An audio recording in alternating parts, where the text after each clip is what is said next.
talk a little bit about the difference between FUE, which is follicular unit excision, and FUT, which is follicular unit transplantation, or the strip method.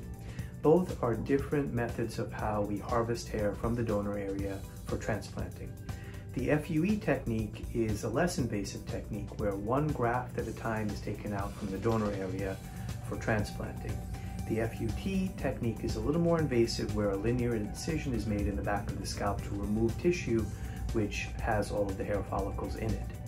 Some people are better candidates for one or the other. Some may be good candidates for both.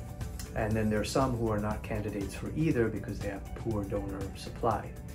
Depending on the amount of coverage that's needed, one procedure may be better than the other.